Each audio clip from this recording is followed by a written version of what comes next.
ఇక అమరుడికి కన్నీటి వీడ్కోలు. ఏపీలో అధికార లాంఛనాలతో జవాన్ మురళీ నాయక్ అంత్యక్రియలు. ప్రభుత్వం తరఫున 5 ఎకరాల పొలం, 50 లక్షలు ఇంటి స్థలం, తండ్రికి ఉద్యోగం. వ్యక్తిగతంగా పవన్ కళ్యాణ్ 25 లక్షల సాయం ప్రకటన. ఎందుకు వ్యక్తిగతంగా ప్రకటన చేస్తాడంటే ఆయన కొంచెం మనసున్న మహారాజులాగా పవన్ కళ్యాణ్ ఉన్నాడు. మీరు రాజకీయాలకు వచ్చి 2 చోట్ల పోటీ చేసి 2 చోట్ల ఓడిపోయినప్పటికీ ఇక మళ్ళా ఎలక్షన్ల వరకు వేరే రాజకీయ నాయకుడు కనిపించాడు. మళ్ళీ ఎలక్షన్ సంవత్సరం నరుండంగా మళ్ళీ యాక్టివిటీ మొదలు పెడతాడు.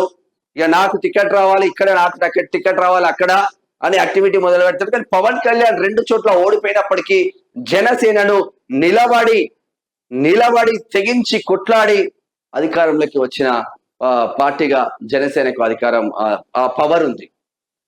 ఇక్కడ నిజంగా పవన్ కళ్యాణ్ లేకపోతే, ఇటు బీజేపీ నరేంద్ర మోడీ సపోర్ట్ లేకపోతే తెలుగుదేశం పార్టీ అధికారంలోకి రాదేమో అన్న చర్చ మాత్రం జరిగింది. ఏది ఏమైనప్పటికీ ఎన్డీఏ ప్రభుత్వాలకు సంబంధించింది కంప్లీట్ గా ఉంది అనే చెప్పుకోవచ్చు. ఒకసారి వీర జవాన్ కు సంబంధించింది ఒకసారి చూద్దాం. ఇక్కడ పవన్ కళ్యాణ్ నిన్న వాళ్ళ తండ్రిని ఓదారుస్తూ సొంతంగా 25 లక్షల రూపాయలు ఇచ్చిండు. అబ్బా, ప్రభుత్వం 50 లక్షల రూపాయలు ఇస్తే తన సొంత ఖర్చులు 25 లక్షల రూపాయలు ఇచ్చిండు. మనసున్న మహారాజు కాదా?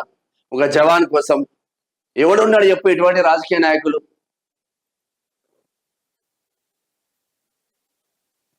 ప్రజలతో మమేకం కావాలబ్బా, ప్రజలతో మమేకం కావాలి.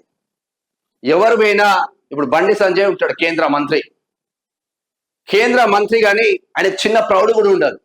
ఎవరు పోయినా సెకండ్ ఇస్తాడు, ఫోటోలు దిగుతాడు, వందల వేల మందితో ఫోటోలు దిగుతాడు, సమస్య తెలుసుకుంటాడు. అప్పటికప్పుడు ఇది చేయండి అది చేయండి అని వాళ్ళ అనుచరులకు పిఎలకు ఆదేశాలు ఇస్తా ఉంటారు. ప్రజలతో మమేకం అయితే ప్రజలే మిమ్మల్ని దేవుళ్ళలాగా కొలుస్తారు. ఏపీలో పవన్ కళ్యాణ్ అయితే తెలంగాణలో బండి సంజయ్ ఆధ్వర్యంలో పెద్ద ఎత్తున ప్రజలతో మమేకం అవుతున్న ఇద్దరు లీడర్లను చూస్తా ఉన్నాం.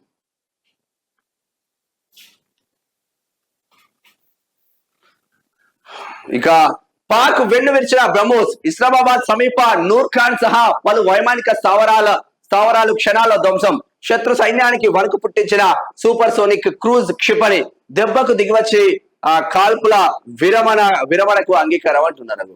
బ్రహ్మోస్ ఇస్లామాబాద్ సమీపంలోని నూర్ ఖాన్ సహా పలు వైమానిక స్థావరాలపై దాడులు చేయడంతోనే ఇక మాకొద్దు, మాకు బాజాప్తా ఉంటాం, మేము మీ మీద కాల్పులు జరపం, మీరు మా మీద కాల్పులు జరపద్దు అని మళ్ళా సీజ్ ఫైర్ ఒప్పందానికి వచ్చిందంట.